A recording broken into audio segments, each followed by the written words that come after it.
Hi everybody, this is my final video for your coursework.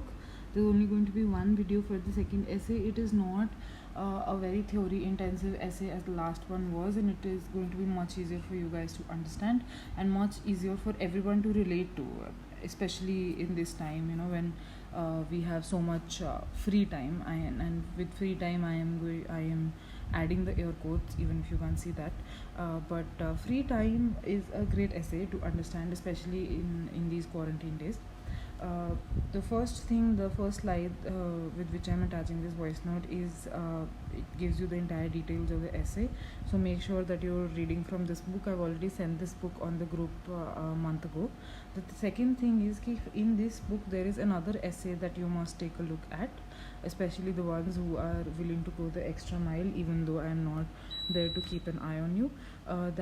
It's in the same book. It's an essay right at the beginning of the book, and it's called the Schema of Mass Culture. So that will give you a better idea of what the Frankfurt School was thinking about when they were talking about mass culture, what they meant when they were talking about culture industry, right? So to get a fuller idea on that, just consult this essay. And I never really give out any suggested readings or ask you to read anything else apart from the essay, because I always think the essay is enough, and what I give you, the notes that I give you, are enough. But this time I'm asking you to read this because this is an incredibly important essay, the Scheme of Mass Culture. So make sure that you at least glance through it in your free time. So every time I say free time, just imagine the air quotes yourself, because free time for Adorno and for me now and for you, I hope, at the end of this video, is going to be a very problematic term.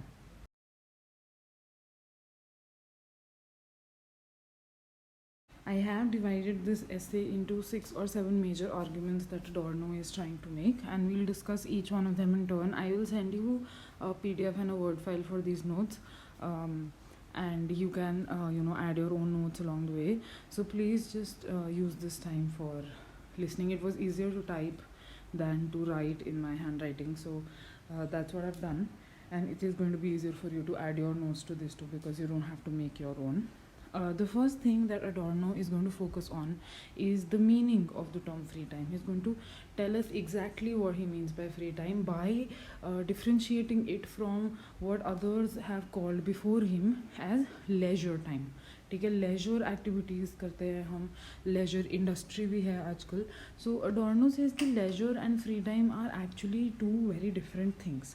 Leisure, he says, the meaning of the term leisure has come before free time. The term leisure has come before free time, and it denotes a period which is neither free and nor spare. ठीक है, it is a time which is not free in the sense that you are not free to do anything, plus it is also not spare time. It is not extra time that somebody has. Leisure time is the time that people took out from their daily lives in order to do leisure activities like knitting or embroidery, or listening to music or playing music, especially all these activities for women, and then taking walks or horse riding, or doing the rounds of gentlemen's clubs and all of these things for men, right? So these were leisure activities that everybody took time out for.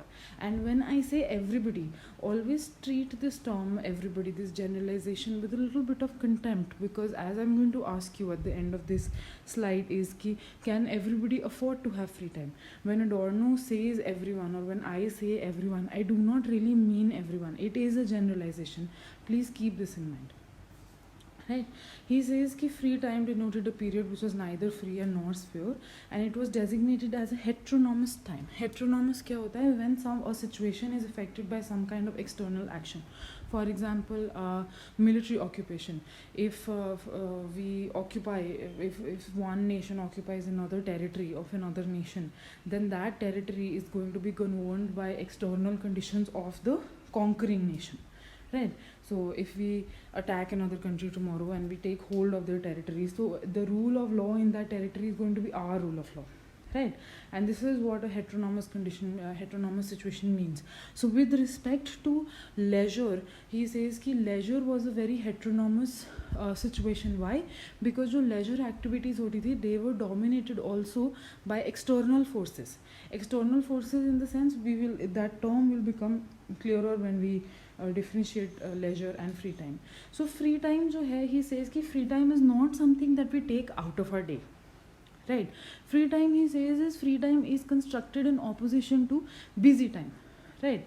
He doesn't really use the term busy time in this essay, but this is his entire theory, that there is a tendency within us to be productive. There is a tendency कि 24 घंटे हैं दिन में, so 24 के 24 घंटे के अंदर productivity हमारी maximize होनी चाहिए. And to maximize that productivity, what happens is that we divide our day into chunks of busy time, chunks of time where we're going to work, and other chunks of time which are going to be free for us. Okay, free time, designated free time. So free time in this sense is in opposition to leisure. ठीक है, जैसे you have oppositions, like for example, day will have no meaning without night, dark will have no meaning without white, right? In the same way, free time has no actual meaning without being busy, right? Your entire day can't be free time. Free time is not something that you create. Free time is something that exists in opposition to other parts of time in which your day is divided, right?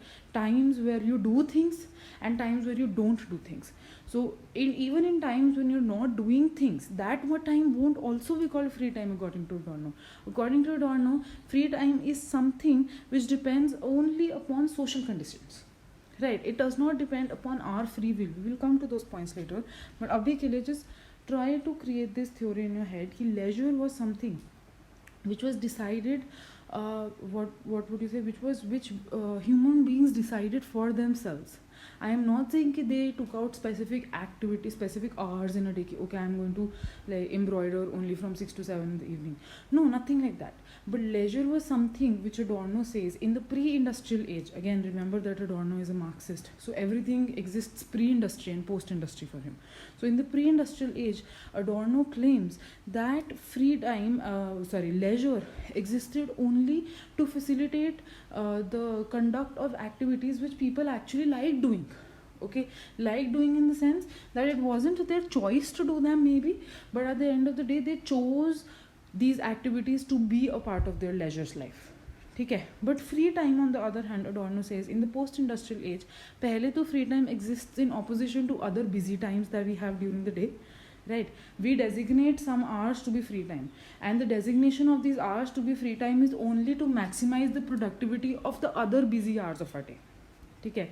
Secondly, for Adorno, free time exists it depends on social conditions. It depends upon our social conditions, okay, our conditioning, how we've been brought up, which have created a conflict between people as they are, what they could be, and the roles that society has foisted upon them. So what does Adorno say in this? See, he says that when people indulged in leisure activities, okay, that was obviously also determined by their rank and status in society, right? So not everybody could afford to have a stable, or something. So not everybody could actually learn to ride a horse. It was only for lords and ladies to keep horses, just for running and whatever. But on the other hand, leisure activities were not so determined by social conditions that people could not even attempt to do them, right? So but he says that right now free time is so solely determined by our social conditioning that it has become impossible to differentiate people. Okay, differentiate people how? So he says that there is a distinction that is created between people as such. It is difficult to decide when people are what they are, when people are what they can be, in the sense that what they could have been if they had actual free time, and the roles that society has foisted upon them. So from the outset, what is Adorno trying to say? And I'm going to tell you, because it is getting very difficult to explain everything without giving away his thesis, so I'm going to do that. He says that free time is not really free time. He claims that free time is actually an illusion, because everything that we do during free time is determined by what we do when we don't have free time. Okay, when we are not using our free time, what we do then determines what we do in our free time, right? So for example, if you take out 2 hours of a day and designate that time as your free time, everything else that you do in the rest of the 22 hours is going to determine what you do in those 2 hours. So that free time is not really free. It is not free in any sense of the word free. It is not given freely away. It is not free like in the sense of slavery. It is not free at all. And I will explain this with the sense of examples, but we'll come to those examples later. Abhi ke liye, let's try to understand this, that because free time has come in this post-industrial capitalist age, what has happened now is that people have been given certain roles in society, right? So I have the role of a teacher, which I am very proud to claim, and you have the role of a student. At the same time, you also have a role. I am sorry for the interruption. Yes, so what he means to say when he says that last line of the first point is that people as they could be are very different from people as they have been asked to be, right? So in your role as a student, you are determined by certain social conditions. For example, paying attention to what I say, making notes, trying to learn, those are your responsibilities, right? And as a teacher, I have my own share of responsibilities, but that is not the only role you play in life. So sooner or later, you're going to also be playing the role of an employee in some organization or university or wherever that it is that you want to work, right? So in those social roles also, you're going to have to live your life, at least your professional life, through some rules. Now Adorno says that it is because of those rules that we have changed the nature of our free time, and therefore there is a conflict which has been created between what you could have been if your time was essentially free and what we and you are really are, we people really are, who we as people really are, because our time is not really free. So let's come to the second point, and the first one will become even more clearer. Free will, he says, is an illusion, and in the capitalist sense, free will is an illusion. Anything and everything that you do is predetermined by some kind of some kind of nudge, a hint from somewhere, right? So if you decide to buy from a certain clothing house, you would decide to buy from that because maybe they have a very attractive PR platform, yeah, which does promotion for them, or maybe they offer some kind of discounts, maybe you like their colors, maybe you like the design, or so there's always a reason for why we do things these days. There is nothing that happens because of our own free will. And if you're saying you don't really follow this and you don't really believe in all of this, then I would ask you to think again. And there might be some kind of hint inserted in your daily life. There might be some kind of advertisement that you've seen which informs our decisions daily. And Adorno says that this is why free will is an illusion. But people, at the same time, they are convinced that they are in control of their destiny when their free time is dominated by the same social forces that direct their roles, right? So take your example. As a student, I have already told you what your role is, right? You're supposed to pay attention in class, and you're supposed to listen, you're supposed to learn, okay? And you've been playing this role for a really long time since school. All of us usually play this role at some point in our lives. But what do you do in your free time, right? So if your responsibility as through your role is to learn, then maybe in your free time you would like to do activities that do not require you to learn so much, right? So going on Instagram or Snapchat, so we don't go on Instagram and Snapchat as to learn things or to gain knowledge. If you gain knowledge from Instagram or Snapchat, it is a byproduct of your going there. We go there to socialize, right?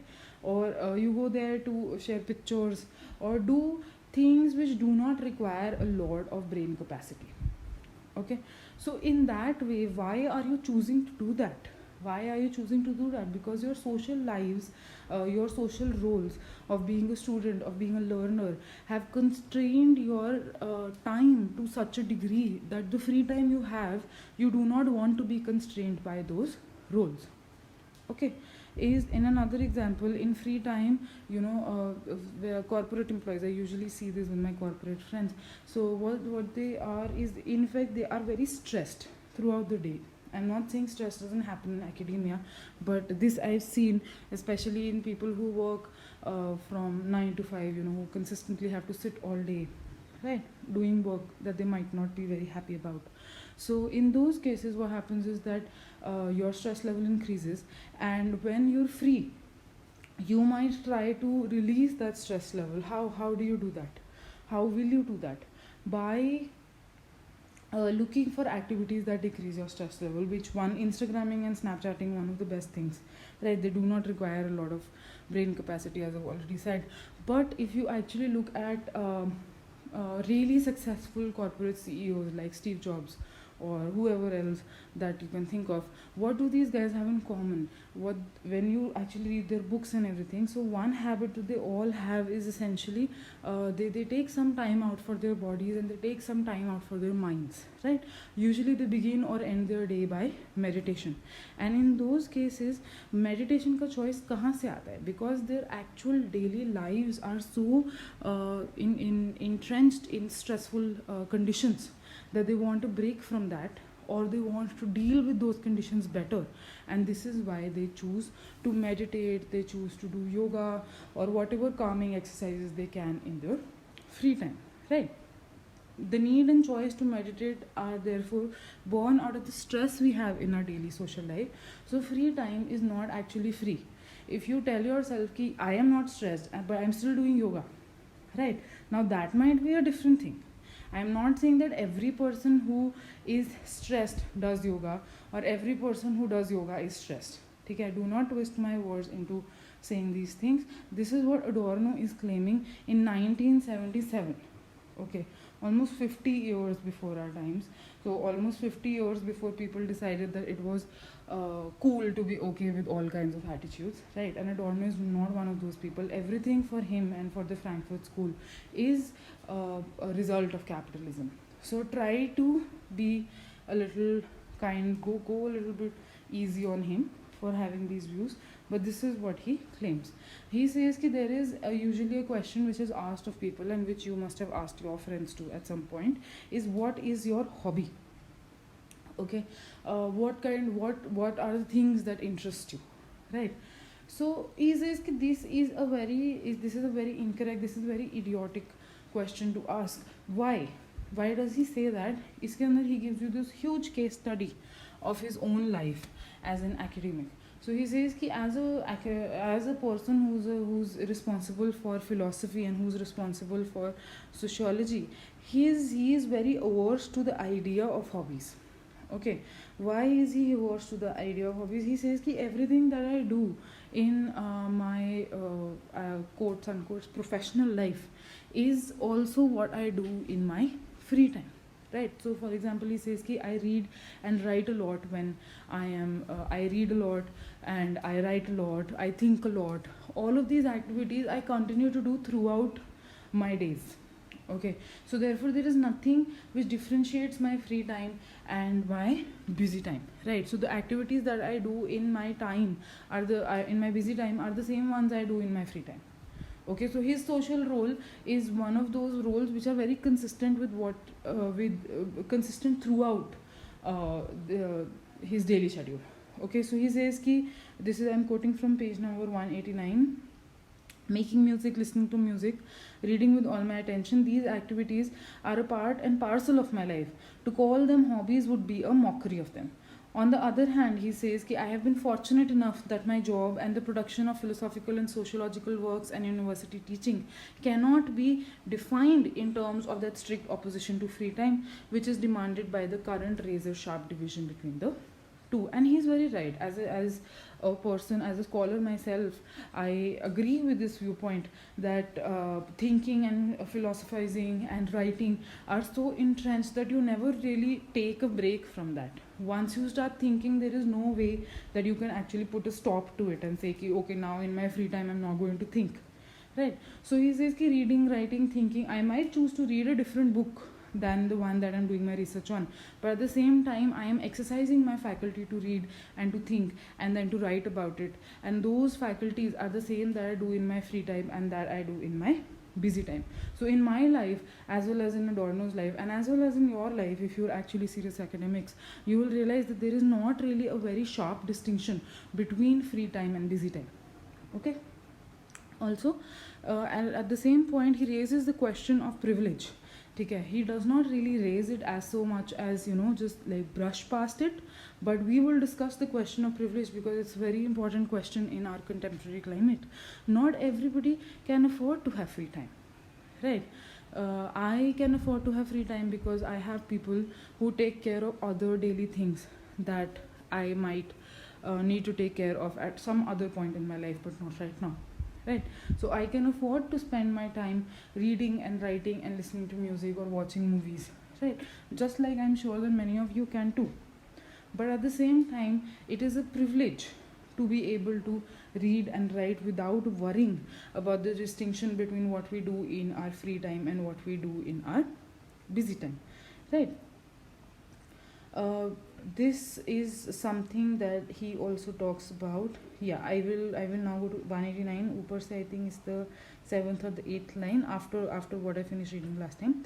I am, however, well aware that in this I enjoy a privilege with both the element of fortune and of guilt which this involves. Fortune in the sense that he's lucky, and guilt in the sense that not everybody is as lucky as he is. I speak as one who has had the rare opportunity to follow the path of his own intentions and to fashion his work accordingly. And if you are happy, if you as students are happy to be doing to be studying English literature at the master's level, then you will agree with him that a lot of us are fortunate enough to find what we want to do for the rest of our lives, and then to spend our the entirety of our lives doing that. He will also come to this point a little later, but please remember this: the question of privilege here is very important. Privilege not only of social conditions which allow you to take a break from your life to be able to enjoy your free time and busy time, but also the privilege of being happy, of finding your passion, of finding your calling very early on in life, so that whatever you do in your busy time, okay, and whatever you do in your free time actually become one and the same things. Okay, another thing that he talks about is the question of work as a producer of philosophy and sociological critique.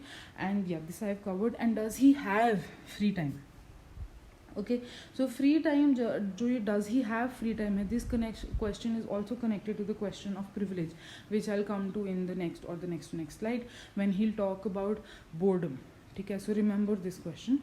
The next thing is, he says that the correct question to ask is, what is free time when productivity is maximized in times of unfreedom that can be defined through relations of production into which people are born, which prescribe the rules of human existence today. So now he is going to discuss the condition of unfreedom and what the condition of unfreedom does for us. So unfreedom जो है वो आराम से what would you say? Unfreedom is the opposite of freedom, right? So when he talks about unfreedom, he says कि when he says ना कि free will is an illusion, so he says कि we are actually all working under the conditions of unfreedom. Okay, lack of freedom, not even lack and absence, because lack means कि पहले कुछ था and then उसका lack हुआ, but an absence of unfreedom, an absence of freedom would be called unfreedom. So he says कि in these times of unfreedom, okay, our concern is that free time should also be maximized in productivity. It's a very simple thing to understand, but a very complex point that he's making. What he's basically saying is that just like if you take 2 hours away for free time every day, the rest of your 22 hours are supposed to be filled with productivity. You're supposed to have a very fruitful 6 to 8 hours of sleep. Then you're supposed to wake up and have a very fruitful hour and a half of exercising, working out, walking your dog, whatever, right?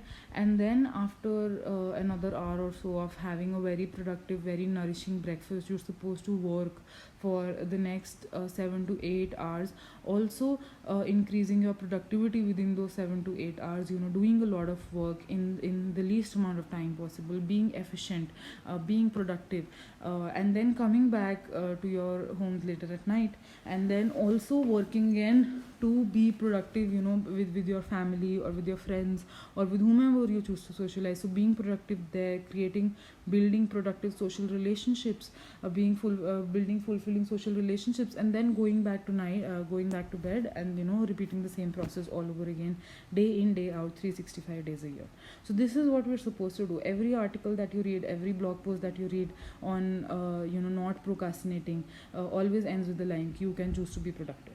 Yeah, so productivity is our mantra today, and this is why this essay is very important in the current climate, because even in these in this situation of social conflict, what most people are worried about is how productive they're being.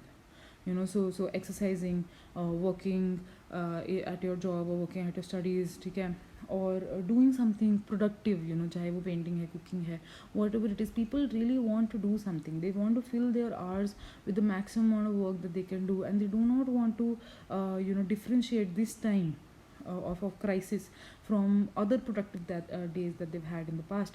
Why is there this incessant need to be productive? This is what Adorno is asking. Essentially, this entire essay about free time is about the question of productivity. Right? Why does every hour need to be filled with doing productive things?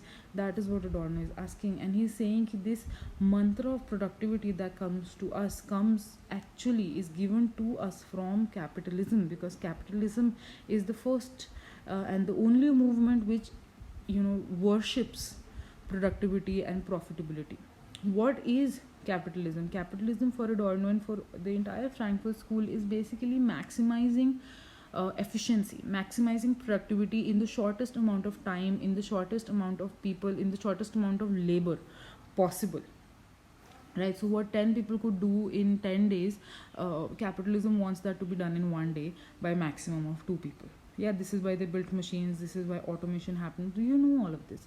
And Adorno is definitely very much against this. So he says that this logic of productivity, which has followed us like a ghost, which is haunting us throughout our working lives, is now also haunting our free time, or the illusory free time that we have. These are the conditions of unfreedom. He calls them the conditions of unfreedom. He says कि free time जो है, what is free time? He says कि when productivity, of free time, of time in general, productivity of time in general is maximized in these conditions of unfreedom, in these conditions of lack of free will. And then he talks about the relations of production into which people are born. Why is he saying that people are born into relations of production? Because according to him, in a capitalist worldview, and remember he's talking about America at this point, he has obviously left America, it's 1977 now, but in a sense the entire trajectory of the Frankfurt School is described by the American experience, described through the American experience. So he says that people are born into relations of production. People are born not as people, not as human beings, not as a part of our species anymore, but as part of our labor force, a future labor force. That is what people are looked at as, and these roles of production describe human experience today, human existence today.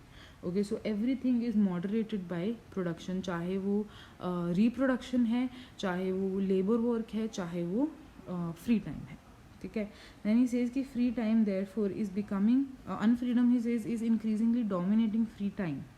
Unfreedom is the absence of freedom, is increasingly dominating free time, and the majority of unfree people are as unaware of this process as they are of unfreedom itself. Extremely important lines here. What he's saying here is that unfreedom, or the lack of freedom, has come to dominate free time to such an extent that we don't even realize it has. Capitalism, he says, has maintained the illusion of free will to such an extent that people are unaware that they are not really free. Please think about this, that every decision you take, is that actually out of your own free will? Even if after reading this essay you decide to spend a day doing nothing, then that doing nothing is also predicated by your reading of this essay. Right? So everything in our lives, and everything is so connected to a previous thought or to a previous stimulus that we have received from the external environment, that it is very difficult to differentiate if we have a free will or not. I know that you might already have read what Calvin had to say about this in the context of free will and the church and the religious context in general. But Adorno is also of the opinion, and so am I, that free will is definitely an illusion, and it's a very successful illusion which has been perpetrated, which has it has been kept alive by capitalism, so to say. And free time therefore has become a parody of itself. ठीक है, अभी free के बहुत सारे मतलब हैं, you are free to look all of this up in the dictionary, and Adorno says कि not one of these meanings is what free time actually is. So I've written some of them down. Ki it is not free in the sense of liberation, like in the sense of French Revolution when they said, ki live free or die. That was the slogan of the Jacobin Club, and this is not obviously the case here. So free time is not something that you are free to do anything in, right? In that sense, it is not free in the being in the sense of being under control. You're still under control, you're still you're still controlled by society. It is not free in the sense of without cost. Okay, there is a price to pay for free time. It is a privilege to have free time, right? It is a privilege to have to do something in your free time, right? It is not free in the sense of release from slavery. Especially this sense is what Adorno is going to stress throughout the essay, that free time is something which is not free at all. Capitalism has dominated this release from slavery from a very long time. So finally, the question that I'm going to leave you with is that class and especially in India, caste has also controlled free time. And the question that you need to ask yourself, and which Adorno is going to ask for you but is not going to answer, is that does everyone have free time? If you have free time, do you think everybody in your family does? Do you think all your friends do you think people who are from a lower social ladder, from a lower rung of the societal ladder than you, they have free time? If you have free time, what do you choose to do with your free time? And if you have free time, do you consider, do you erect that free time in opposition to your busy time? Or in these days of quarantine, are you also maximizing, trying to maximize your productivity in some way? There is nothing wrong with doing with maximizing your productivity. Please don't think that I am saying that your days should only consist of free time, okay, or should only consist of productivity, or that productivity is a bad thing. But it is always a good idea, it is always a good thing to know where ideas come from. So if you have and the idea of being productive in these times throughout the day, you must also understand where the idea of productivity, where this philosophy of efficiency comes from. And it does come from capitalism. It is always good to be informed, and that is my only attempt here. Can everyone afford to have free time? This is also an essential question. Ki right now a lot of people might have time that they do not know what to do anything in. For example, time that they went to the office has now been converted into time in which they're sitting at home. But is that free time? Can they afford to be so free with their time? Okay, so every time that I say free, just imagine the air quotations around that. Okay, can they afford to have free time for the next month? Can you afford to have free time for the next month? Or can your family, or can anybody else's family? These are questions which are being asked today, and which Adorno asked around 50 years ago, but equally valid questions today. And finally, the question that can you have free time? Do you have free time? Is the time that you use to check your social media, or the time that you use to do something creative? For example, I have seen that a lot of you paint or write. So is that time, do you think that that time is free time? Do you create this distinction in your head when you're talking about free time? Is some part of your day actually free in the sense of being without control, right? Or is some time in your day actually free when you're not under the control of any societal regulations or rules? Yeah, so ask these questions, and try to think about what these questions mean for you, and what the term free time means to you.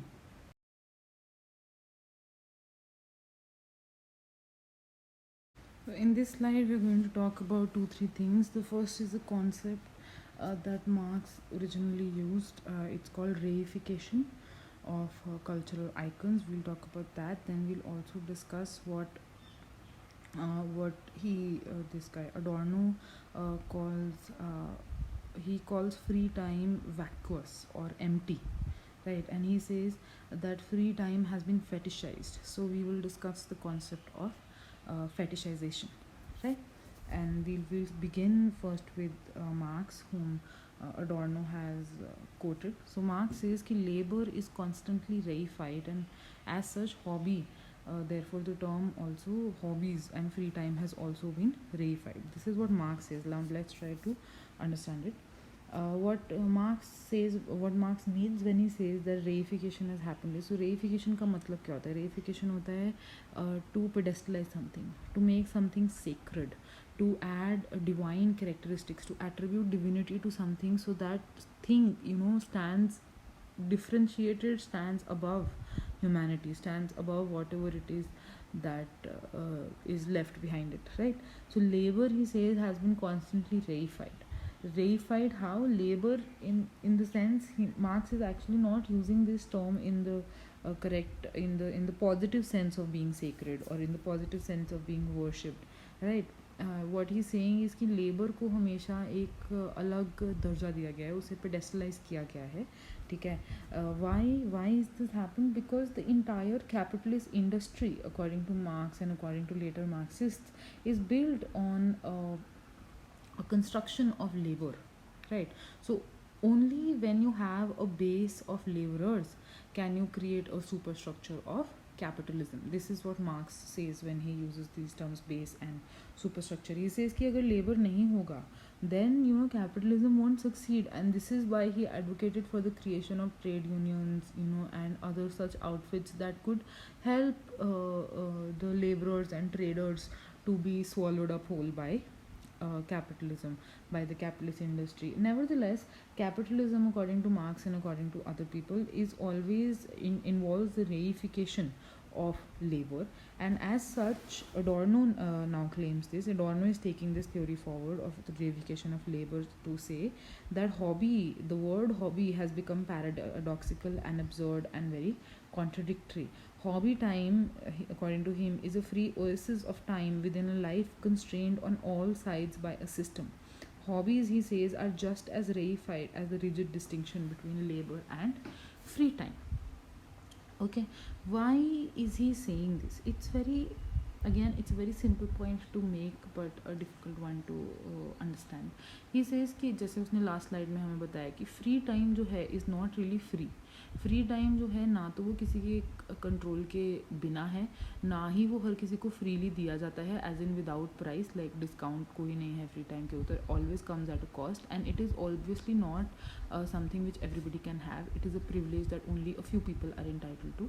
सो ये सारी चीज़ें उसने हमें free time के बारे में बताने के बारे में क्या बोला उसने कि फ्री टाइम जो है it is built upon social roles, it is built due to our social roles. Jaise I gave you the example of the CEO, I gave you the example of yourself as students, right? So general students भी ऐसे करते हैं, teachers we have our own free time things that we do, right?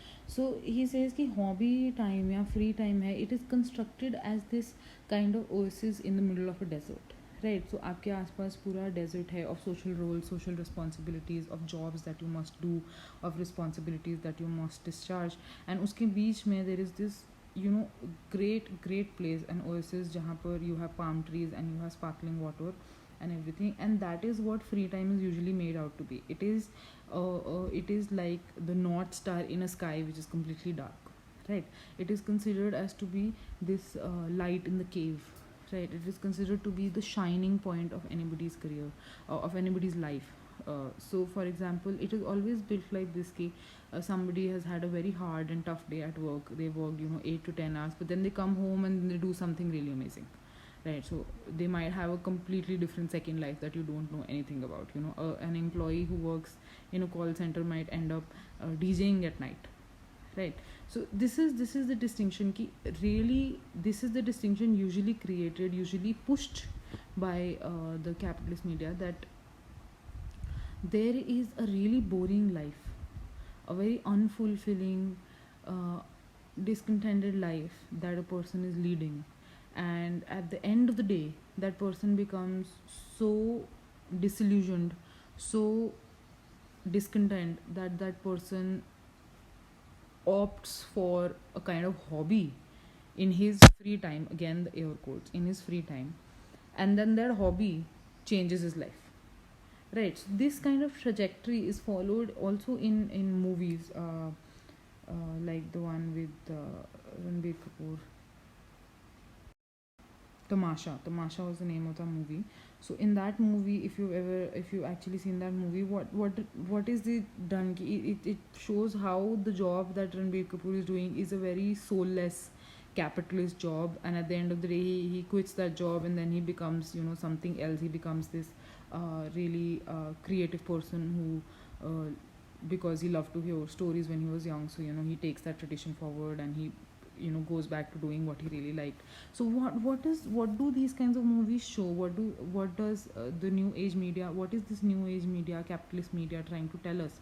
That the time that we spend working is hard, difficult, leaves us disillusioned, okay, leaves us sad and unhappy. And to be happy, to be better, to do better, okay, in our lives, to make ourselves happier, we must have some free time, and then in that free time do things that we do not do, in our busy time.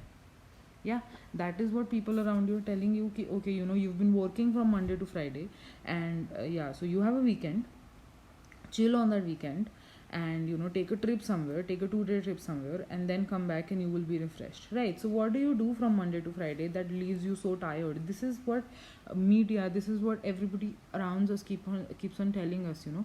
And this is what I said when I said ki I mean, some of my corporate friends are really sad about their jobs that they're leading. Why? Because the agenda being pushed at us is this, that our daily lives, which are spent in the pursuit of working, or you know, of fulfilling some goal, some deadline, are actually very unhappy. This is the agenda pushed at us every day, that we lead very unfulfilled lives. And to change the nature of our lives, we must have some free time. Pehle to we must allocate some time from our days to make that free time. And if you can't allocate it every day, then you have the weekend for it, 2 whole days of free time. And then in that free time you must do something that again the mass media is telling you to do, so that you have a very happy life. It's a paradox. It's a very contradictory form. Pehle the same people tell you that working in a cubicle, you know, and Ranbir Kapoor is very I don't know, I think 2 of his movies say the same thing, Wake Up Sid and Tamasha, you know, in effect saying the same thing, ki what you must do is something that you love doing, and at the same time telling you that working in a corporate job is the very definition of a vampire sucking blood from you, right? That it's the kind of soulless job that nobody wants to have, that nobody wants to lead. Why? Because it leaves you unhappy. This is what mainstream media pushes at us every day. And it is then this mainstream media that also tells us that if you take a short weekend trip to say Rishikesh or some other place, you will come back refreshed and you will feel happy about leading that same soulless life. So the media is not telling you to quit your job, you know, find your passion or do whatever you want, or go, oh my god, like this very famous phrase these days people use, that, oh, I am going to go and find myself. You know, you are right where you are, so I'm going to go and source for myself. ये सारी ideologies कहाँ से आ रही? The media is feeding you this, right? And Adorno says that when the media is feeding us this, the media is not actually giving us real solutions. The media is not telling you how to make your busy time even better, you know, so that you feel happier in your busy time. What it is in fact telling you is that your busy time is going to be as messed up, as bad as you think that it can be. It is the worst part of your day, but the best part of your day is the free time that we are telling you to have. Yeah, so it is not the media and all these capitalist agencies are not giving us are not giving anybody real strategies for coping up with the unhappiness of having a corporate life, or of having a job that you're not interested in, right? Of having a job that you're unhappy about. So nobody is actually talking about those real concerns. What they're in effect telling you is that your jobs will continue to be this bad, your jobs will continue to be dissatisfying throughout your life, but what you can do is you can have free time and then go and take a holiday and you'll feel better. So this is why he says that hobbies are completely absurd and they are contradictory. Why? Because hobbies and free time were supposed to be free, but कौन बोल रहा है हमें free time के अंदर कुछ करने के लिए? The very same people who are telling us कि work time में, busy time में क्या काम करो, it's the same people, it's the same system, it's the same agency, it's the same media telling you to do telling you to be productive in your free time, telling you to be productive also in your busy time, right? He says, so Adorno, coming back to this, so Adorno says that leisure industry has then become an ironical term when the production of activities to do in free time is itself an industry built upon the same reification of labor as the culture industry. He makes a very good point. He says कि leisure और free time जो है वो भी एक industry बन गया है. इंडस्ट्री इन द सेंस कैसे? अगर कैपिटलिस्ट इंडस्ट्री है, it is built upon labour. He says कि leisure industry, Adorno is bringing this point of capitalism to our free time. This is not something that Marx said, please remember. So Adorno brings this point. He says कि production of activities जो free time के अंदर हमारे पास इतना लंबा hobbies का list होता है choose करने के लिए, who is making that list? The same industry that is making our busy time, that is making activities for us to do in our busy time, is the same industry which is in charge of creating hobbies for us in our free time. Yeah. So he's saying कि the production of activities to do in free time has itself become an industry. It is built upon the reification of labor. There are people, and the very same people who are working. For example, take the example of tourism agencies, right?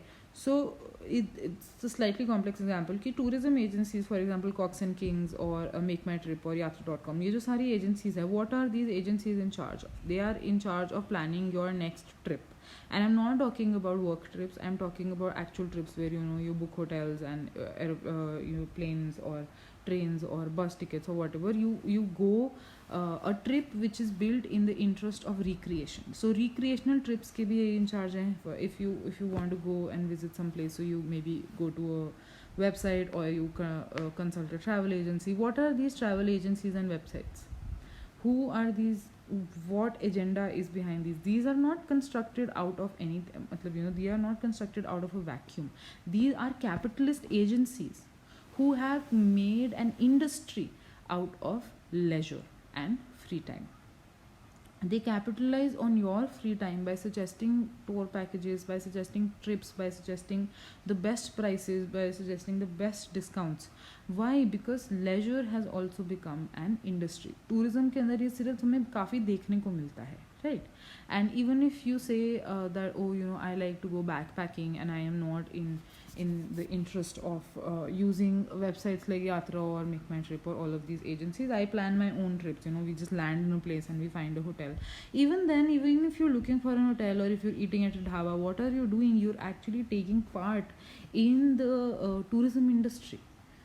So highways पे अगर आप ढाबे पे खाना खा रहे हो या आप किसी होटल में रह रहे हो, you are giving your money, you're giving your labor, you're giving your time, your free time to the tourism industry. And therefore leisure industry जो term है, it is an ironical term because it is telling you to do something which in effect you were actually going to do in your free time. According to the systematic bourgeois work ethic, free time again should be utilized for the recreation of expended labor power. ये अब यहाँ पर एक छोटा सा paradox आ रहा है कि एक तो है कि free time according to the bourgeois work ethic कि फ्री टाइम के अंदर जो है कुछ आपके बिजनेस रिलेटेड चीज़ें नहीं होना चाहिए, पहली बात तो ये. एंड दूसरा बात ये होना चाहिए कि फ्री टाइम जो है it should also work to recharge you और refresh you in some way, rejuvenate you in some way, so that when you come back to work the next day और the next week you are ready for work. So it is supposed to be utilized for the recreation of the labor power that you have expended, plus it should in no way resemble work or any work related activities. Rather it should be something that allows one to work all the more effectively afterwards. So this is a point that Adorno says, and he says कि all these hobbies and activities that we do they are actually very inane and they seem foolish and idiotic to Adorno. Why? Because he says because of these things which make the nature of free time very contradictory. So free time by its very nature should be something जिसके अंदर एक तो वो time है जिसके अंदर जो हमें फ्रीली मिलता है, प्लस जिसमें हम कुछ भी किसी के कंट्रोल के बिना भी कोई भी एक्टिविटी चूज कर लें, राइट? बट अब अडॉर्नो अब हमारे वर्क रिलेटेड कंपनीज ये भी बोलते हैं आपको कि आपके बिजनेस से रिलेटेड चीज़ को जो है वो फ्री टाइम में इंक्लूड नहीं करना चाहिए, बिकॉज देन आपके फ्री टाइम और आपके वर्क टाइम में डिफरेंस क्या होगा, right. At the same time they also tell you कि फ्री टाइम जो है वो सिर्फ उसकी कुछ ऐसी एक्टिविटीज़ के साथ यूटिलाइज होना चाहिए जो कि आपको रिचार्ज करके वापस दे. ठीक है. सो फॉर अब very paradoxical question that one of my peers asked me when we were doing this essay was that if a tour guy, ठीक है, wants to take free time, does he, if he goes on a trip, does that count against Adorno? So if there is a tour guy and he's for example giving you the tour of a certain city, now he wants to take free time, so in his free time if he goes and visits another city, is that a part of his work activity or will that be considered free time? Yeah. So it's a very funny question to ask, but this is what Adorno is trying to tell you, that free time is not really free because it is under control of so many social obligations. Yeah, it should not be related to your work. It should actually refresh you, and at the same time it should also not only refresh you but allow you to work even more effectively, even more efficiently than the past. Yeah, so therefore many leisure activities like painting or dancing or singing music or listening to music, these actually seem very inane and very foolish to Adorno because these activities are actually not something which Adorno is in favor of. He is not saying you should not listen to music, but he's also not saying that your free time should only consist of listening to music. Yeah, it is not that he has other suggestions to what to do in your free time. The illustration, the point that he's making here is that your free time is not free. Yeah, so he's going to give you all these examples, and some of these examples might seem very half-baked and you might have many questions like my friend did with the tour guy thing, but yeah, keep those to yourself because he's not here to answer them for us, so you can probably raise them and I will try to answer them for you. Another phrase that he uses, very important phrase that he uses, is modes of behavior. So he says कि modes of behavior which are intrinsic to the work industry. Modes of behavior intrinsic to the work industry किसकी बात कर रहे हैं यहाँ पे? The idea of productivity, idea of maximizing efficiency. He says कि these have been smuggled into free time. Smuggled into free time. Why? Because people are under the illusion still that they have free time. People are not realizing that they don't have free time. So he says कि they have been smuggled into free time. They've been inserted very secretly, covertly into free time, and free time therefore enjoys the same reification of labor. Again, the points that we've covered here are कि एक तो leisure industry has become an industry, ठीक है, itself an ironical term. Hobbies are contradictory and absurd. Why? Because hobbies and free times are not actually free. उसके उसने examples भी दिए हैं कि bourgeois work ethic के हिसाब से क्या होना चाहिए. The third point that we've done is कि productivity has now also become a part of our free time. So in these days of COVID-19, we are faced increasingly with the question ki what did you do today? What did you achieve? Yeah, so ye questions of achievement, questions of productivity have been plaguing us from a very long time, and they have not left us in this time of crisis. But this is why I said ki this is a very good essay to talk about right now. So it really makes you understand ki why must free time be productive? Why can't you look at nothing all day? Why can't you do nothing all day and be okay with that? There is always a sense of guilt associated with doing nothing. There is always a sense of guilt associated with sitting idle. Why? Where does that come from? It comes from here. It comes from these times of capitalism where everything, every hour, every minute of the day must be accounted for. This is why we have schedules. We have 101 different ways to plan our day. We have different kinds of journals. Why? Because it's an effort to maximize productivity, in any which way. And you might be okay with doing nothing, and if you are, that's a very commendable thing. But then also ask yourself, why are you okay with doing nothing? Is that because you choose to do nothing, or is that because you do not have anything to do? Yeah, so these questions must come to the fore when you're discussing this essay. For example, he says that there is this ideology around the hobby system, किसी का hobby क्या है, किसी का interest क्या है. He says that we routinely ask this question and expect that one must have a range of different hobbies according to what industry can supply. So CEOs जैसे building models है, I love building models. The last model that I built was of the Burj Khalifa, and that is a hobby that I really enjoy because it does not involve a lot of thinking on my part. It involves following a set of rules and instructions printed on a piece of paper, and I just have to put the pieces together, and a model will come out of it. So it's why some people enjoy cooking, because after the stress of their daily day, they know that when they add a certain amount of things to certain amount of other other things, the end result will be something that is going to be really delicious, right? So sometimes you want rules and regulations, and because I spend a lot of my time thinking for other people, thinking for myself, thinking for my work, therefore I enjoy certain activities where I don't really have to think so much. Yeah, so this I included for myself. And then meditation for CEOs. So if you've ever actually read a book, 7 Habits of Highly Effective People, Efficient People, I don't know what the book is called, or if you ever read a book by a CEO, or if you've ever read a condensed version of some book which tells you, okay, these are the successful habits, these are the habits of highly successful people. I know all of these books exist, and I know some of you might have read them. So uske andar there's always this one point that every successful person, every successful corporate person I'm talking about here, so all these people have one habit in common, that they meditate, or they do some kind of calming exercise, or they do some kind of fancy calming exercise routine to help them with their day, because their days are so stressful. Again, a lifestyle which is predicated by their actual work lifestyle. Yeah. And then painting for adults. As children, we are encouraged to paint, to let out our emotions, and now I see there is this huge sport of painting books, for coloring books for adults, where you have very complex images of mandalas and all, which are supposed to color in, which is supposed to calm you down. It does nothing but infuriate me, because I am not a very patient person. But yeah, it is built for to increase your patience, to calm you down, to de-stress you. So you're just supposed to fill in colors. Yeah, you're supposed to do things which do not make you think so much. So painting for adults. Flying planes, some people have this habit, or that they want to fly. Yeah. Fishing and nature activities, and camping and rock climbing. All these activities like fishing, unless you're actually living near a lake, you won't really need to fish. It is not an activity which can be linked to your daily life.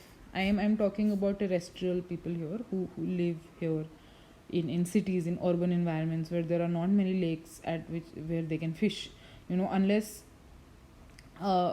you, for example, you go to a national park or something, or you go back into the lap of nature. Again, lap of nature in your court. So in those conditions, you learn to do these nature activities. Because why do we go back into the lap of nature? Why? Because we have been staying away from the lap of nature for such a long time in our urban environments. So we go back to the lap of nature. Always this expression, going into the lap of nature. Why is this expression so problematic for Adorno?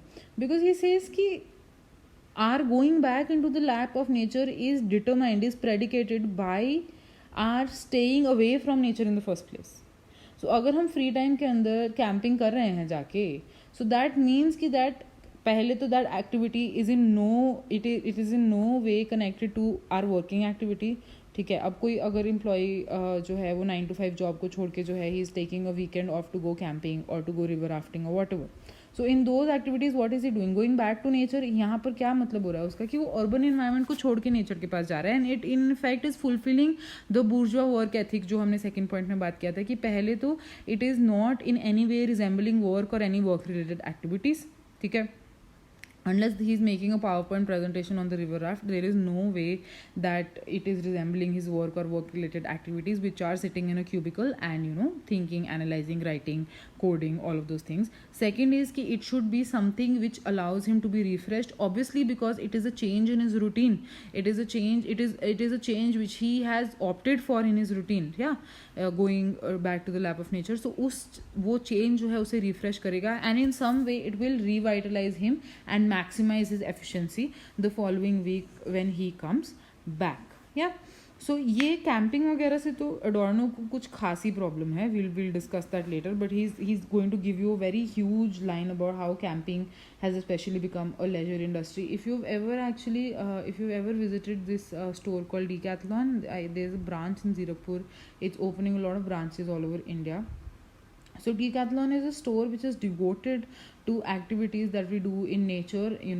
पहले तो it has a lot of exercise equipment, but also a lot of equipment to do things in nature. So if you need a camping jacket, if you need hiking boots, if you need specialized tents, it has everything.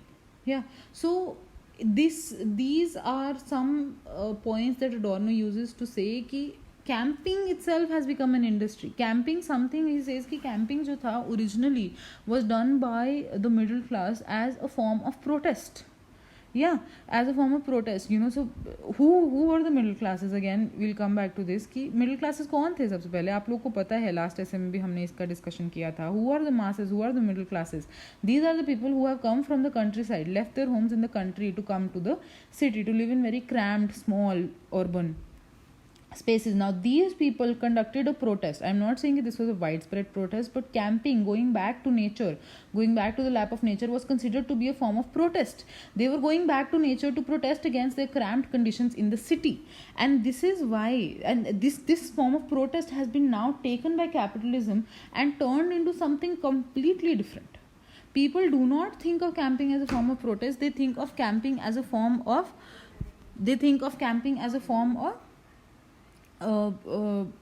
free time, some kind of free time activity that they're supposed to do. So in this sense also leisure industry नहीं बना है, उसके अंदर जो ये hobbies हैं इनका भी अपना industry बन गया. ठीक है, any hobby that you have has its own industry. Even if your hobby is just listening to music, music itself, pop music itself है whole another industry. अगर आप इंडी सुनते हो तो indie music itself is another industry. Adorno ये points बार बार इसलिए लेकर आ रहा है, ये एग्जाम्पल्स वैसे मेरे हैं, बट उसका एग्जाम्पल कैंपिंग का था.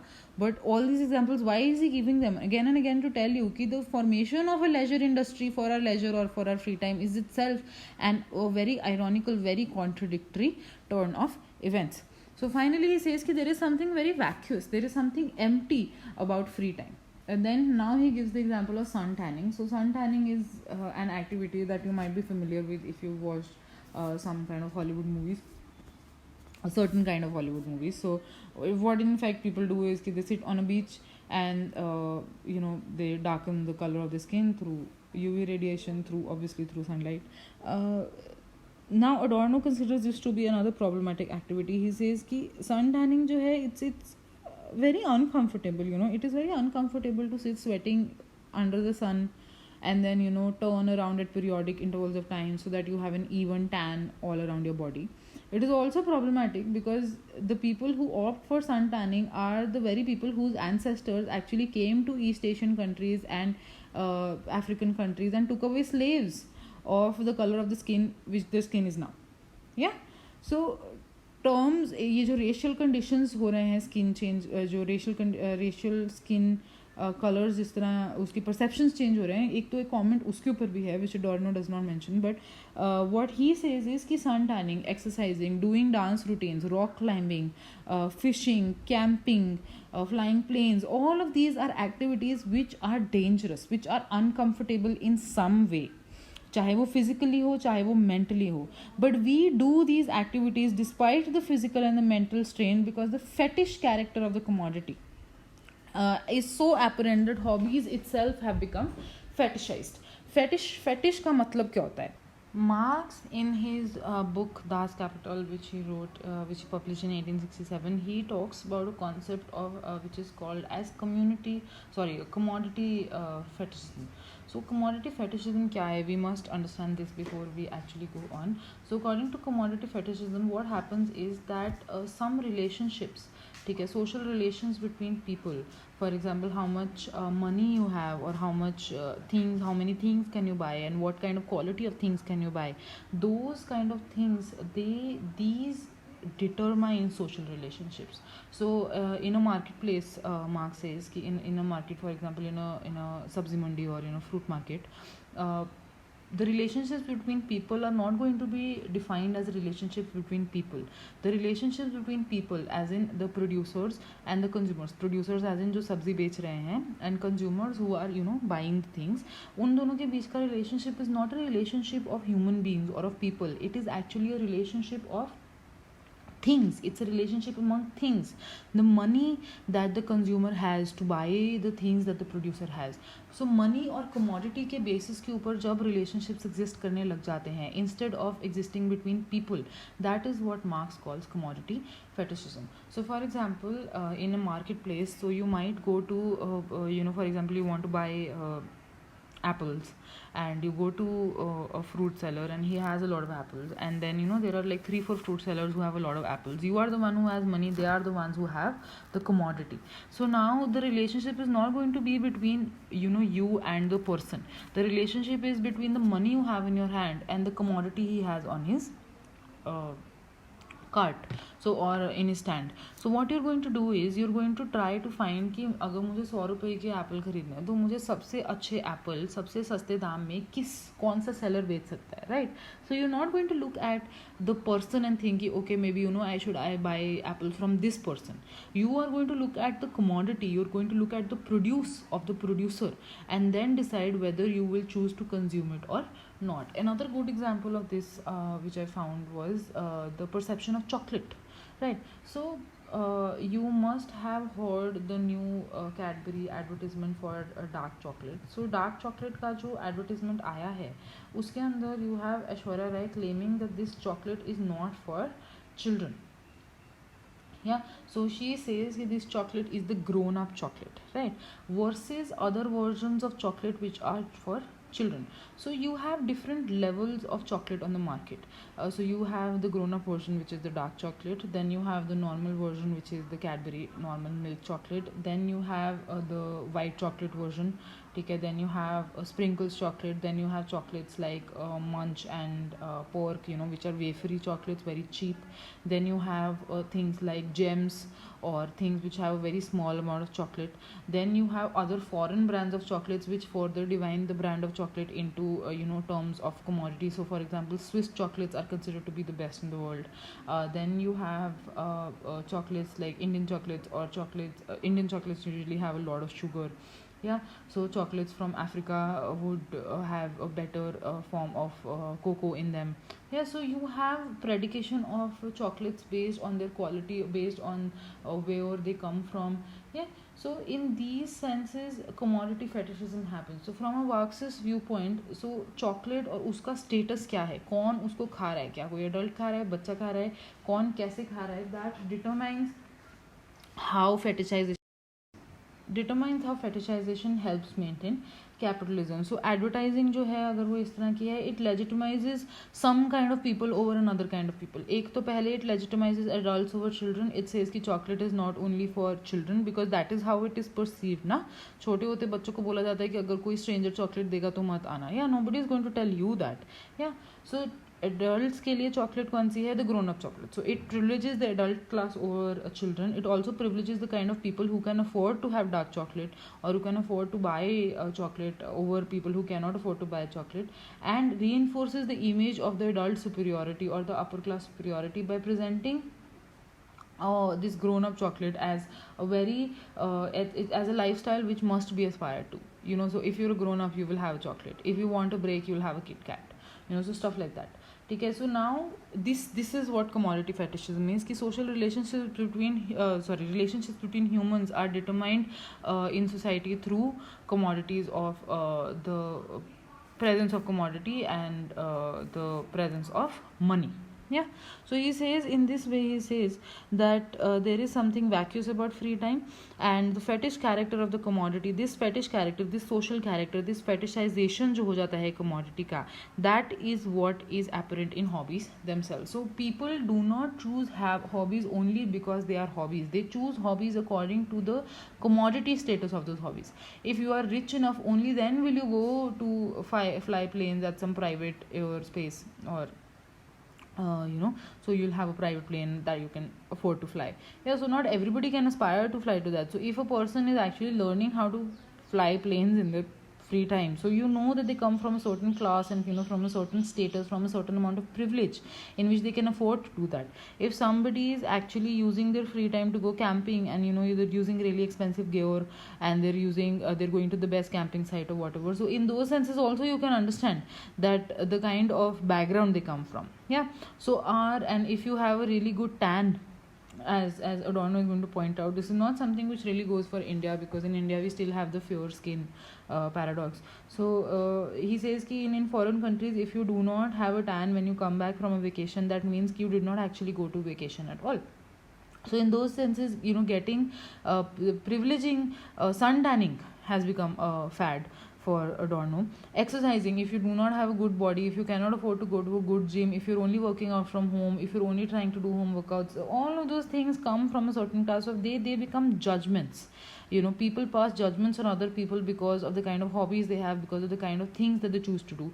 They attach status, personality, and commodity. This is what fetishization is, when hobbies do not exist simply as hobbies but exist as fetishes.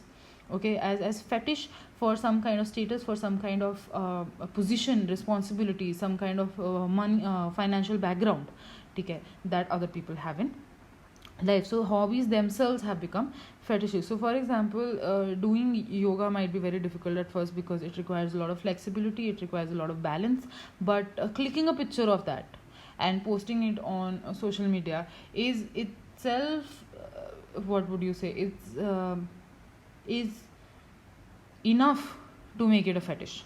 Yeah, posting pictures on social media about nature trails, about the kind of things that you're doing in your free time, about the kinds of things that you can afford to do in your free time or in your normal time. So जब भी हम pictures को भी post करते हैं, Mark says कि we fetishize a hobby, we fetishize a commodity. If you completed painting and then you posting a picture of the painting onto Facebook, then in fact what Marx is saying is that you are changing the nature of that transaction from just being a commodity to fetishizing that commodity.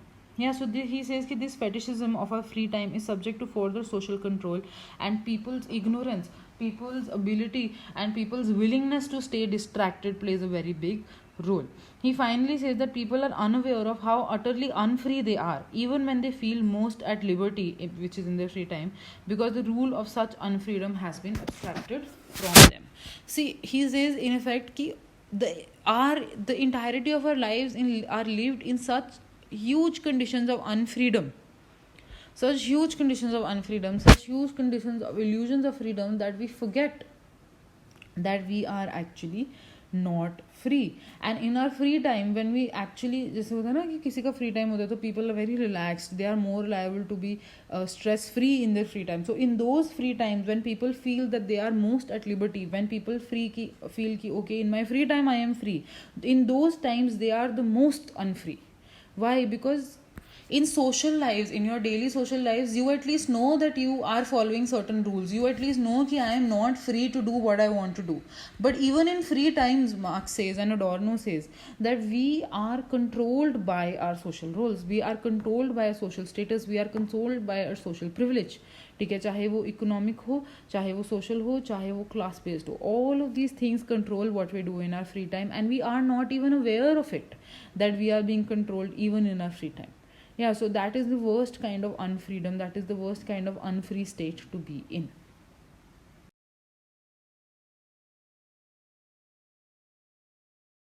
Now we come to the question of boredom. So he says कि free time जो है is constantly regulated by boredom. जब भी हम bore होते हैं वो usually कब होता है, जब हम या तो फ्री टाइम में होते हैं या you are in a very unfulfilling job.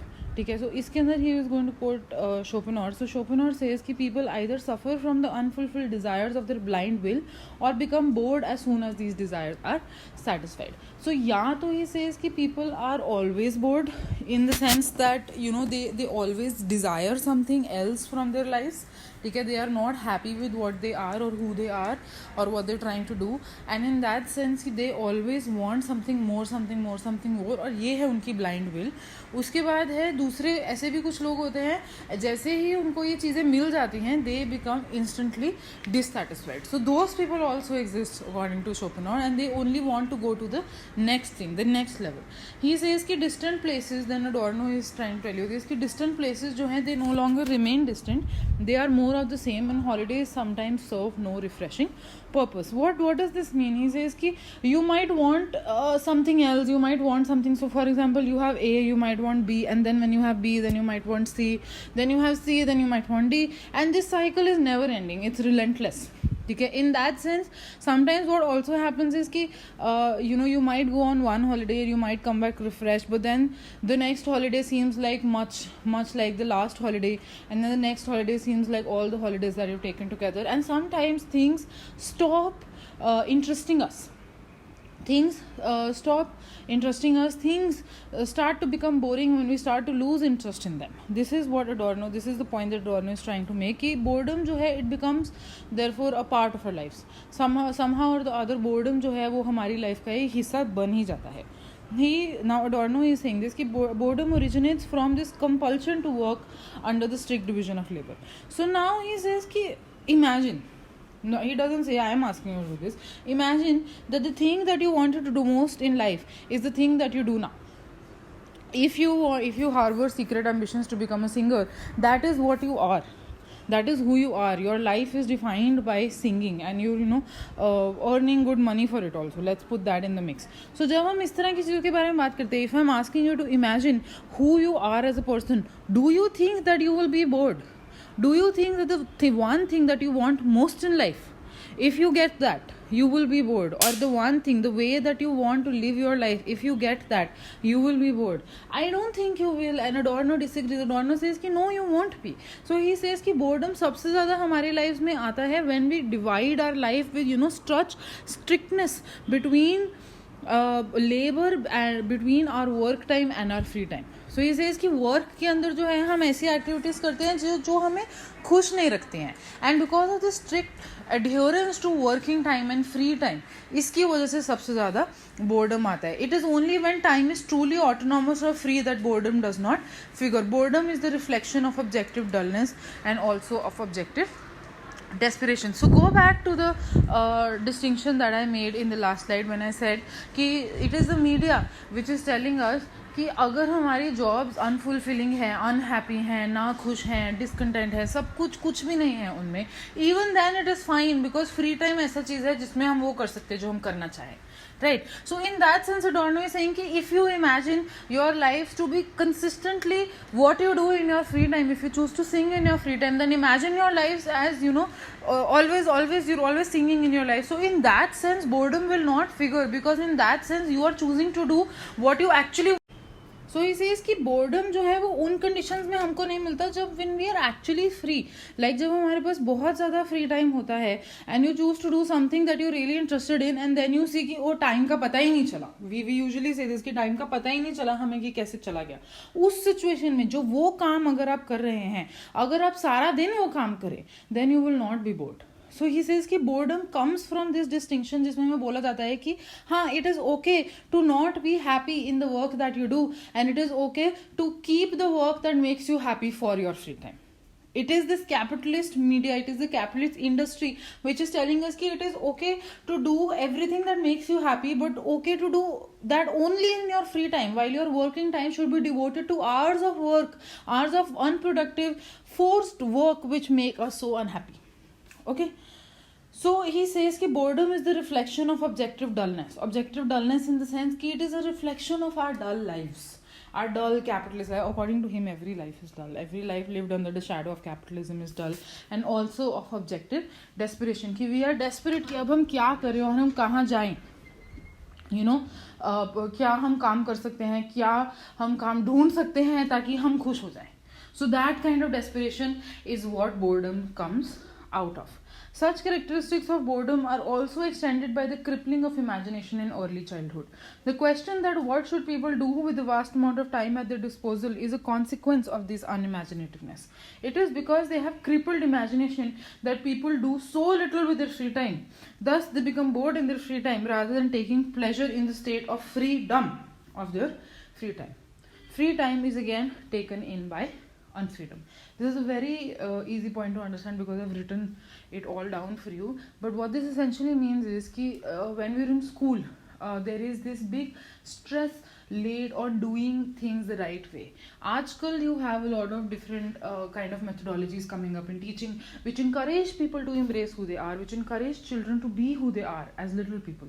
But when I was school, or I'm sure that when you were school, we were told to do things a certain way, and that way was supposed to be the only right way to do things. So from a very early age, a lot of people, a lot of children have their imaginations taken away from them, have their creativity completely, mauled to the ground. by teachers, by educationists. And what does that do? It allows us to become a part of the mass. It allows us to become a part of the herd. It allows us to, yes, it allows us to live very easily with other people, but it also does not allow us to live imaginatively or creatively. And because of this lack of imagination, we don't really know what to do with our free time. We have a couple of hours free and you can't really decide what to do. Okay, and you spend those 2 hours deciding what you want to do. So free time जो है again हमारे लिए एक अनफ्रीडम का condition बन जाता है, because free time में भी हमारे पास इतना इमेजिनेशन नहीं है अकॉर्डिंग टू डॉर्नो सोचने के लिए कि हम एक्चुअली अपने फ्री टाइम के साथ क्या कर सकते हैं. You could do a lot of things in free time, but you know because my imagination has also been curtailed by the way that I was raised, by the way that I was educated, that it is very difficult for me to think of all the amazing awesome ways in which we can use our free time, but we probably do not end up. So in another way we become a part of the leisure industry. जो हमारे पास options हमें leisure industry देता है कि okay paint कर लो, model बना लो, dance कर लो, exercise कर लो, हम वही options को ले लेते हैं and then we become a part of this leisure industry also. Yeah, so the curtailing of imagination according to Adorno and according to the Frankfurt School also, बहुत बात किया है उन्होंने education और the curtailing of imagination के बारे में. See, what they say कि this is a utilitarian aspect on the part of mass media, on the part of capitalism, because it allows people to have to create situations of control over children from a very young age. So you can look that up in your free time if you have any. उसके बाद he says कि Adorno argues further that as people have been refused freedom for so long, they no longer like to be free. Rather, they occupy themselves with hobbies and silly pursuits. They need shallow entertainment to be able to work and follow the strict rules of social labor. Again, a point which I touched upon in this last point कि जब हमारे पास free time होता है हम सोचते ही रह जाते हैं कि हम क्या करें. Right, because we have so many choices, we don't really understand what we want to do. There is nothing inside our hearts which tells us okay, this is what you want to do, this is what you need to do. No, there is no such voice. Why? Because that voice has been stamped out through years of very unimaginative school teaching. That is stamped that voice out. There is no imagination, and when we do have a couple of hours free, we don't really know what to do with that. And so in those 2 hours also, either to you end up working and you become workaholics, or you try to do something which the leisure industry is telling you to do, and try to refresh yourself or recreate yourself. Okay. Also, because, and Adorno reads this as a condition of being unfree. He says that because people have been denied their freedom for so long, they have forgotten what it is like to be free. Nobody out of us actually knows what it is to have unlimited amount of actual free time, freedom of domination wala free time. Yeah, so nobody really knows what kind of time that was, and therefore they're completely happy in not in occupying themselves with hobbies and silly pursuits. Yeah, so remember that he calls hobbies silly and foolish because of this very reason. Why? Because people don't really know what to do, and they need shallow entertainment. So you need to watch Friends for like the 100th time around, or you need to watch other shallow entertainment or light entertainment, जैसे Swinjur ने बोला था, for example reality TV dramas or the news or whatever it is that you are so happy watching. Why? Because you don't know what to do with your free time. I am not saying this, Adorno is saying this. Okay? Concerns about being productive in free time, the utilization of free time, doing nothing is never an option. या सो productivity के बारे में हमने बहुत बात किया है. आजकल जब बहुत लोगों के पास बहुत ज़्यादा फ्री टाइम है, ठीक है, free time in the sense कि time in which they do not know what to do, time that was filled by other activities in the pre-corona age, but which is not consumed by any activities now. So in that time, what are people doing? They don't know what to do, and doing nothing is not an option even today. You are surrounded by people, pictures of your friends who are either consuming memes on the internet about doing nothing, or maybe about gaining weight, or you are surrounded by people who are filling their days by doing an endless number of things, exercising and also eating right, and then also cooking, and then also dancing, and then also learning a new skill, learning a new language. So whether you choose to be productive or whether you choose not to be productive, the thing that I'm trying to tell you, and Adorno is trying to tell you here, is that productivity is a debate which comes to us from capitalism, and that thing should not be ignored, because this knowledge of where the crisis, or where this question of productivity comes from, can actually change your outlook on how you're spending your time these days.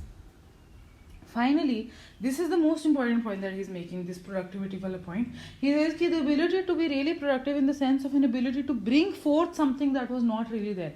Production का मतलब क्या होता है? To create something entirely new, to be completely original. Yeah, so for example, reproduction creates a baby, or couple of babies, or a set of triplets.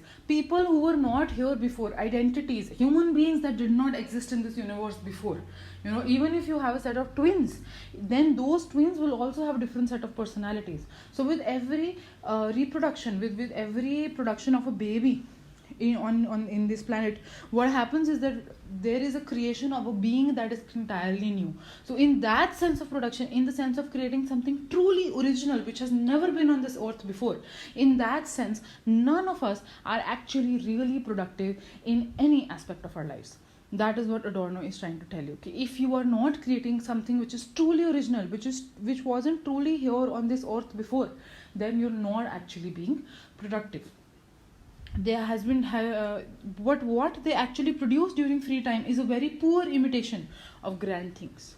Yeah, so Shakespeare might have written a lot of poetry, and what we do today, according to Adorno, is just a poor imitation of those things. So remember, he is not talking about professional poets.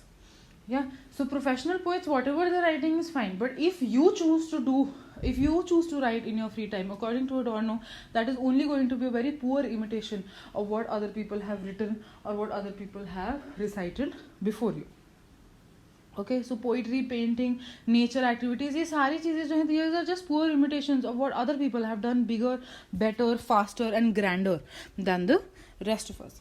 Their creations are superfluous in the sense they are not needed. These products are inferior, and free time has become a superfluous and senseless activity. यहाँ पर वो सबसे बड़ा example देगा do it yourself projects का. So do it yourself projects को he calls them a pseudo activity. Why does he say this? He says कि जो do it yourself projects होते हैं ना, so do it yourself projects क्या होते हैं? For example कि he is actually talking about Europe and America. So he says that in Europe and America, the time has come when servants are not needed anymore, when hiring help has become so impossible, it has become so expensive that people are opting to do expert things on their own.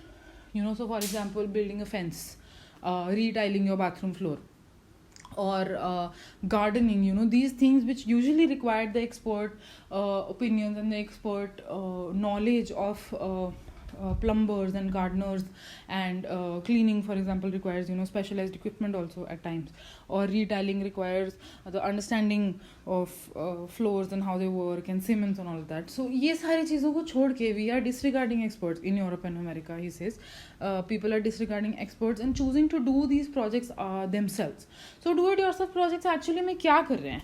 In the free time also, do it yourself projects are trying to maximize productivity for things that we need in our daily lives, which shouldn't have anything. So free time, according to Adorno, should have nothing to do with your life.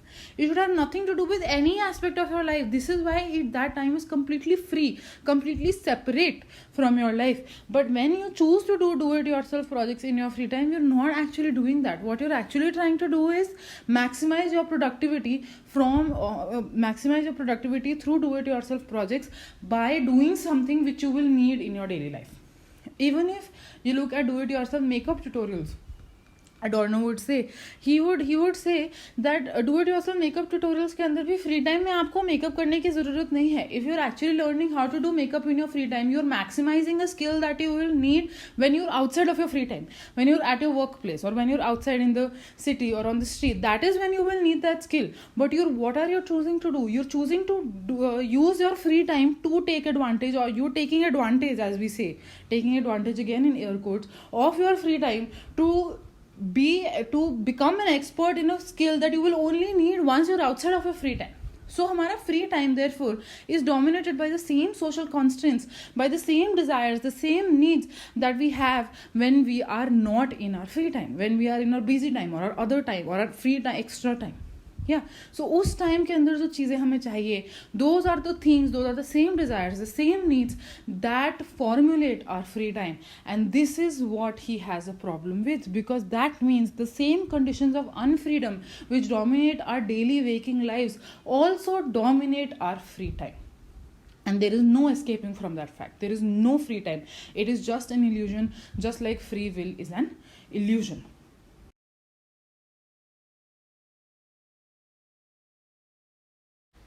So now finally Adorno comes to his conclusion, and he says that free time is a shadowy continuation of labor. This is the point that I've been trying to illustrate for you for the past 4 slides. That free time jo hai is nothing else but labor. It is just a shadowy continuation. Why? Because it is not overtly a continuation of labor. Overtly to hai ki free time is free, you know, you are free to choose whatever you want to do, it is freely available to people, but it is only covertly, secretively.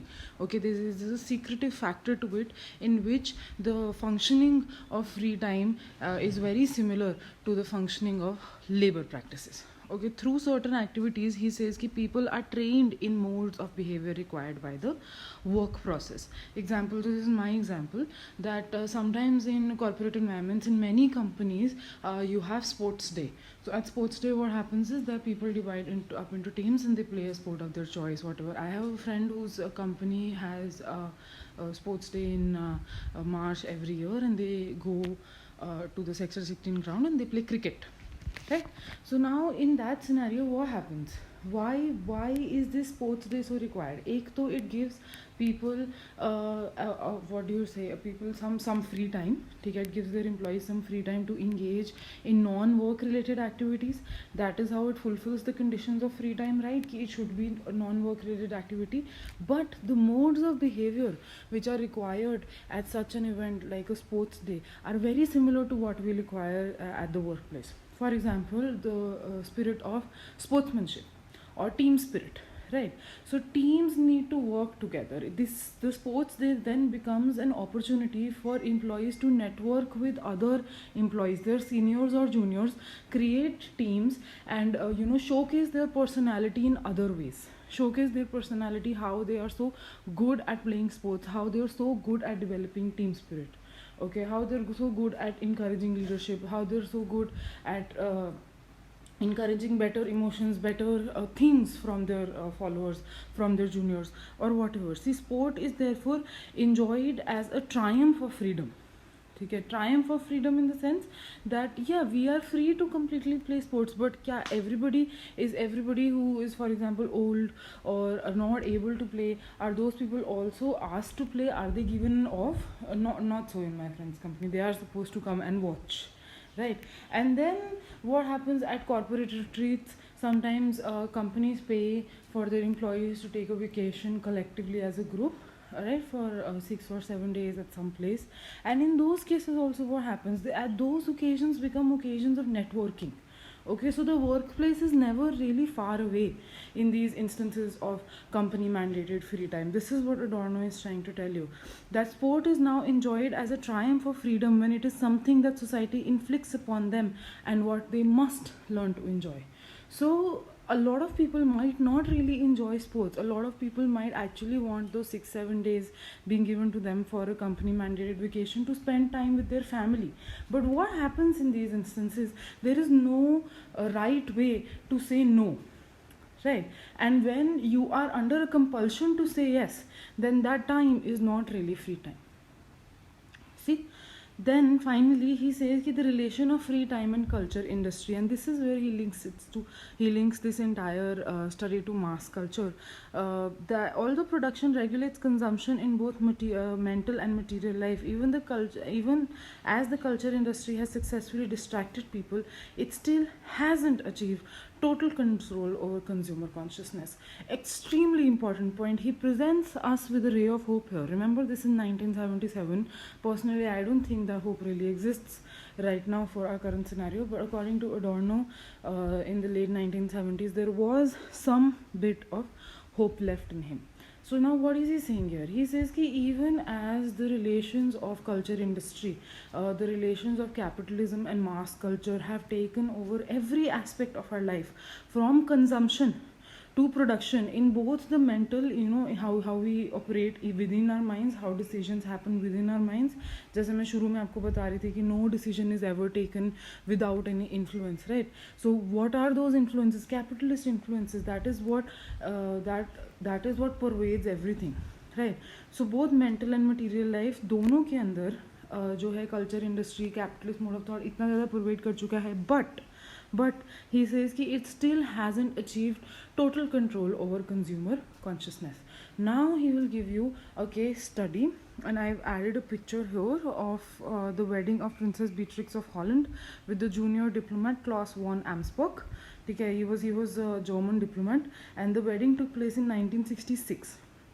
Okay, compare it to recent weddings that we've had of the British royal family with what's her name, Kate Middleton, and the other one who went to Canada, Meghan Markle. Yeah, so all these people, let's go compare it with these weddings, because they happened in our time. So what does he say? He says कि I'll explain the study in brief. You are free to look it up yourself. It's in the essay. It's a really long 2-3 page ka. He's explained whatever has happened, but I'll explain what the crux is. He says that this wedding happened and it was publicized in the media to the nth degree. Every media outlet, every newspaper, every radio, every TV show was talking about it, just like they were talking about the weddings of the British royal family, in the last decade or so. Right. Now what he says is that the people were so consumed by the wedding, okay, that we thought when they would be interviewed, they would present similar views of consumption. Right. So media ऐसे क्यों present कर रहा था views? Because the media was trying to present this as as an event for consumption of people. कि उसका dress इतना था, okay, और वो dress इतने का था. I remember when Kate Middleton was getting married, so there was this huge article about her dress and how it has flowers from all the Commonwealth countries or something. Yeah, I am not even sure it was Kate or not. But see, even as I am so disinterested in the British royal family, I still remember this trivial bit of information from so long ago. She's had so many kids now, but I still remember this piece of information. Why? Because when these weddings happened, the media was in a frenzy to feed us every detail. Compare it also with these weddings to the weddings which happened in the Ambani family a couple of years ago, I think last year or last year, and how the Indian media was so consumed by it that everywhere you turn, you saw 10 photos of the Ambani marriage which nobody had seen yet. So why haven't people seen those photos? It was a crazy time, right? And this was a similar time for people who were living in Netherlands at that time. And when they interviewed these people, who had been exposed to such media planning, even so long. See, 1966 में उन्होंने ये किया, and the study happened obviously long ago, but he wrote about it in 1977. So what did they find?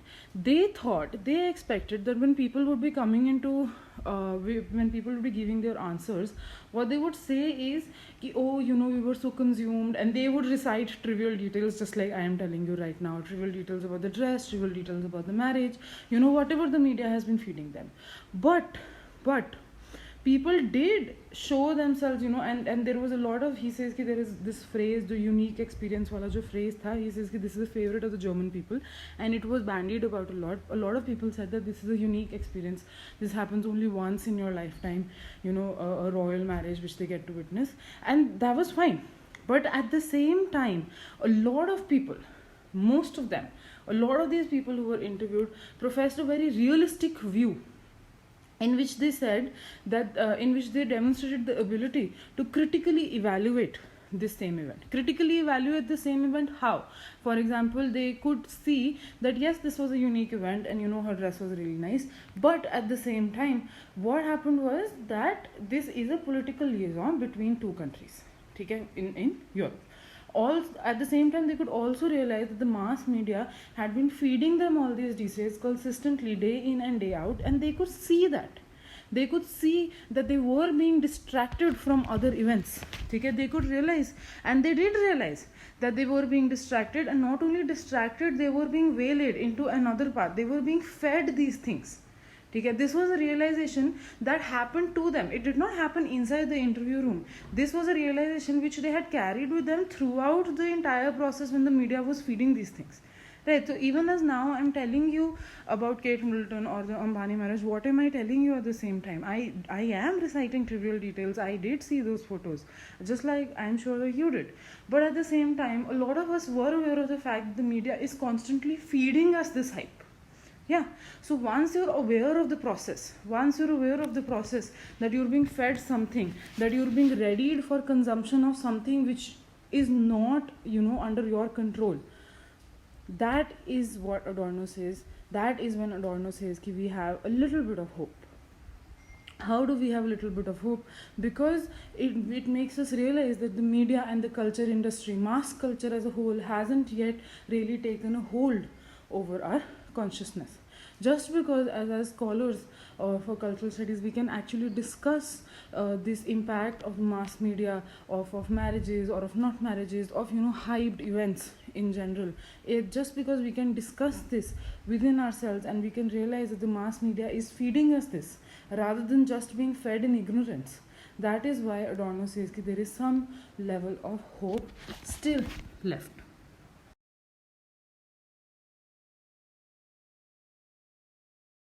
Adorno himself was very pleasantly surprised when this study, gave its results, and he says that even though, and this is in 1977 again, so he says that even though the majority of the results have yet to be compiled because they interviewed a lot of people, but the major arguments he details in his essay, and which I have told you.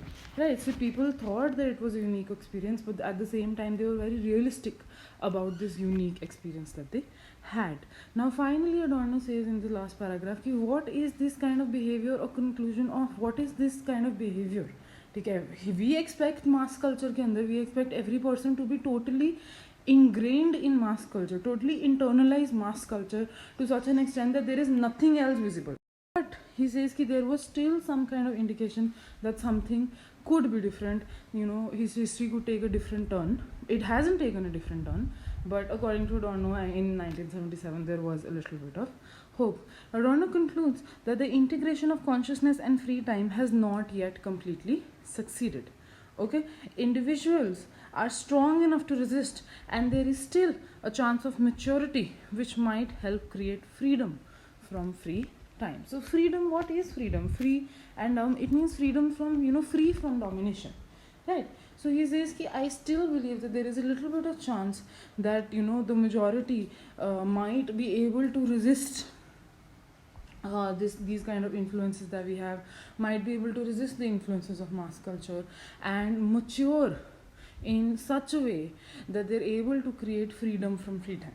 He does not give out any ways in which freedom can be created. He does not say that by choosing to do something specific in your free time you can actually overcome the notions of free time that we have today. So even if at the end of the essay you decide to do nothing in your free time, right, even that might be a statement which according to Adorno might claim that you are just going against the tide rather than doing something different, doing something new, doing something original. So yes, this is the problem with a lot of Frankfurt School Marxists, that they detail a lot of controversies, contradictions which they see inherent in the capitalist system, but at the end of the day they don't really have any solutions. Okay, they don't tell you, okay, if this is what you can do, then you must do this and you will have a different life. At the same time, they cannot give us any solutions because they are entrenched in the same capitalist system as we are. Just like it is very hard to examine a text through post-structuralism, even though we know so much about post-structuralism today, it is very hard to write a text which is post-structuralist. In the same way, it is very hard to envision the life of, envision free time as Adorno wanted us to envision free time. It's difficult. But at the end of the essay, what I really want you to ask yourselves is, do you really have free time? These days, I'm not talking about life in general, just take your life a week from now. Do you have free time? If you do have free time, can you afford to have free time? And this is not to say that you must be studying 24 hours a day, but can you afford to have free time? If you can afford to have free time, ask yourself why. Is this because you have a family who is privileged? Is this because you personally are privileged by extension, or is this because because of some other reason? Okay, also ask yourself do you think other people who are near you and who surround you, who maybe come to your home or who did come to your home when the lockdown wasn't happening, do you think that your friends, your relatives, your acquaintances, they have free time? Do your parents? Right? And what do these people and what do you choose to do with that free time? Okay, I've been asking myself this question since I've read this essay, and that is why I thought that is why I took so much time to make this video, because I was reading up on it and I really wanted to find a solution to what free time could be, how free time could be channeled into conditions of freedom rather than unfreedom, but I haven't succeeded. So ask yourself what you plan to do in your free time. Okay, even for Adorno, for us, for everybody, the realization that the realization that we know the unfreedom dominates our free time, I think that should be enough for now. If it was enough for him 50 years ago, it should be enough for now. But at the same time, I would really like you guys to think about how you can,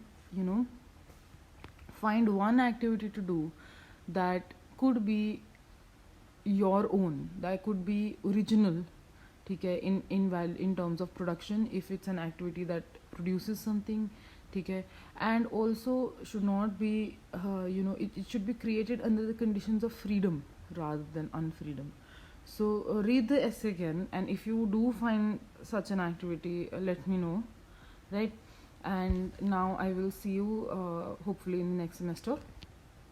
I will put up a list of tests and assignments that you need to give. So have a really happy summer, stay indoors and stay safe.